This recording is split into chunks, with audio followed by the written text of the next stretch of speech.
Olá, alunos da sétima série do Ensino Fundamental. Tudo bem com vocês? Espero que sim. No vídeo de hoje, darei continuidade na sequência de atividade 2 do Aprender Sempre, da sétima série do Ensino Fundamental. Então vamos lá? Lembrando, se você gosta desse tipo de conteúdo, deixe seu like e se inscreva no canal. Aula 1, Caterina. 1. Leia um fragmento do romance Histórias dentro da História. A. Leia individualmente e em silêncio a reportagem a seguir extraída do Jornal da USP. Catarina não aparentava ter mais do que 30 anos, ou talvez já o tivesse, ou talvez ainda ninguém achasse importante pensar sobre isso. Seu comportamento demonstrava atitudes bastante ponderadas e equilibradas, como a de uma pessoa experiente, a quem a vida já havia tratado de imprimir sinais de maturidade. Seu corpo, no entanto, revelava o frescor da juventude e era essa vivacidade juvenil que a tornava mais atraente. Cabelos bem pretos e olhos igualmente escuros que se apertavam diante de um riso mais entusiasmado. A jovem de finas feições, pele claríssima e mãos delicadas, sugeria um tom enigmático quase perceptível à primeira vista. 2. Sobre o texto, responda. A. Uma personagem é descrita no trecho do texto. Então, resposta: Caterina era uma jovem que não aparentava ter mais de 30 anos. Apesar disso, era uma pessoa experiente que tomava decisões equilibradas, mostrando-se madura. Seus cabelos e olhos eram pretos, bem escuros, tinha pele clara, feições finas e mãos delicadas. B. No texto, vemos algumas características de Caterina. Selecione e transcreva uma característica física e uma psicológica, apresentada no trecho. Há diversas possibilidades de respostas, então.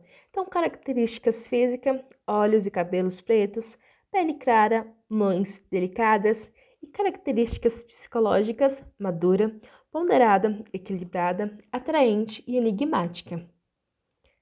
C. Qual é a importância da descrição dada à protagonista dessa obra de ficção? Então, aí, nessa resposta é que vocês possam perceber que a proposta é fazer com que o leitor se envolva com as personagens a partir da descrição de suas características, motivações, atitudes, desejos e etc. Para isso, a riqueza de detalhes auxilia na construção representativa de uma personagem. 3. Pensando na estrutura do texto, responda. A.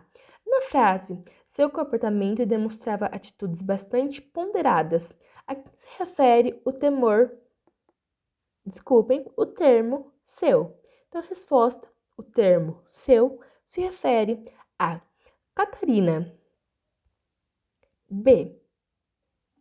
Faça uma pesquisa utilizando um dicionário ou uma gramática físico ou online para descobrir a qual classe gramatical pertence o termo seu e qual é sua função dentro do texto. Anote abaixo o que você descobriu. Então, aí, como resposta, espera-se que você descubra que seu é um pronome possessivo que tem como função fazer referência a algo que a pessoa tem, neste caso, o comportamento. C. No trecho, a jovem de finas feições, a quem o termo jovem se refere? Por que essas palavras serviu para substituir o nome de Caterina?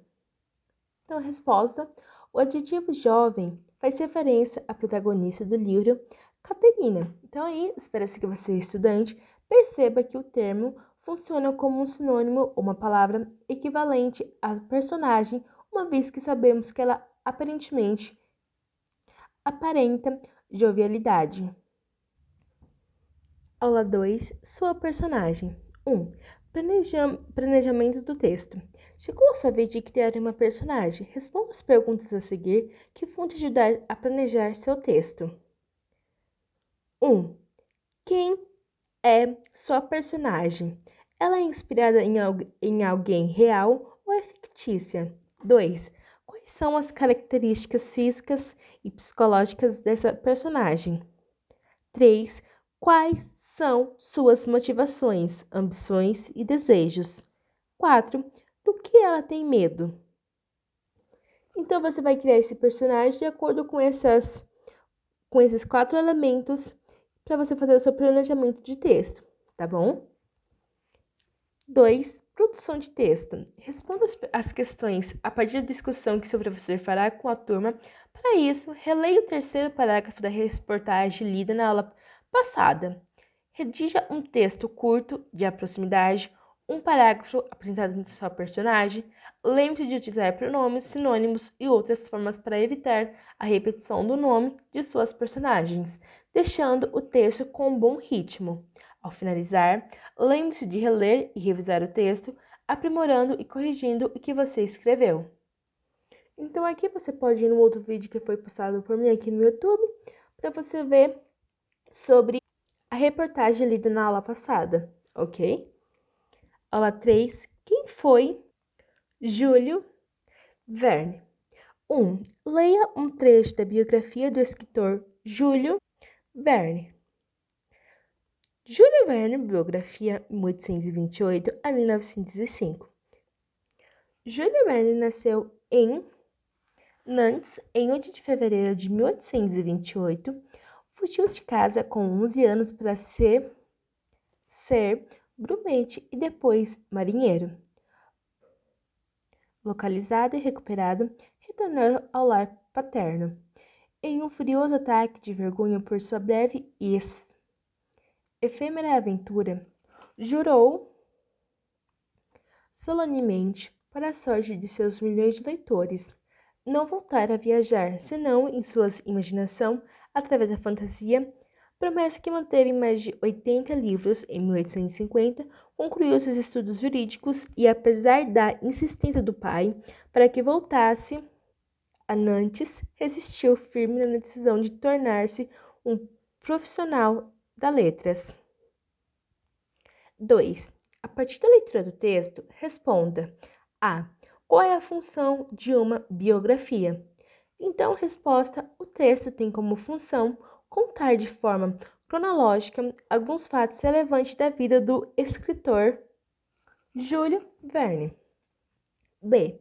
Quais diferenças você encontrou entre a forma de descrever uma personagem em uma narrativa, como no caso de Caterina, e a de contar a história da vida de uma pessoa, no caso de Júlio Verne? Então, a resposta: o texto narrativo apresenta mais descrições físicas e psicológicas da personagem, e que, por se tratar de uma ficção, possibilita contar a história de uma forma mais fluida, sem se preocupar com todos os fatos em ordem cronológica. Já a biografia tem um compromisso com a veracidade dos fatos e a ordem em que eles acontecem ou aconteceram. C. No trecho, apesar da insistência do pai para que ele voltasse a Nantes, resistiu firme na decisão de tornar-se um profissional das letras. A expressão apesar da revela que Júlio seguiu o conselho do pai ou se opôs a ele. Então, Júlio se opôs a seu pai, o que fica claro pelo uso da locução conjuntiva apesar da. D. Crie uma frase utilizando a expressão apesar de. Lembre-se de que essa expressão dá ideia de oposição. Logo, você deve criar uma frase com ideias opostas. Então, aí, basicamente, é uma resposta pessoal. Aula 4. Biografia. 1. Em duplas, vocês escreverão uma mini-biografia. Acompanhe os passos a seguir para desenvolver seu texto. Pesquisa. 1. Faça uma lista de pessoas sobre as quais você tenha interesse de escrever a biografia. Pode ser alguém famoso, algum familiar, algum amigo, etc. 2. Converse com seu colega para chegar à escolha de uma pessoa. 3. Pesquise em livros, celular ou computador, com acesso à internet, informações mais relevantes sobre a vida dessa pessoa. 4. Anote o que você pesquisou. 2. Elaboração da biografia. 1. Releia as anotações que você fez sobre a pessoa. 2. Selecione as informações mais relevantes que você conta sobre ela. 3. Lembre-se de que algumas informações são básicas, como nome, data e local de nascimento, profissão, etc. 4. dirija o texto, lembrando de utilizar termos ou expressões para ligar as ideias. Ao terminar, releia o texto e verifique se há a repetição de palavras. Então, novamente, uma resposta pessoal. Alunos, o vídeo vai ficando por aqui, pois está ficando muito extenso. Aguardem a próxima parte. Tchau, tchau e até os próximos vídeos.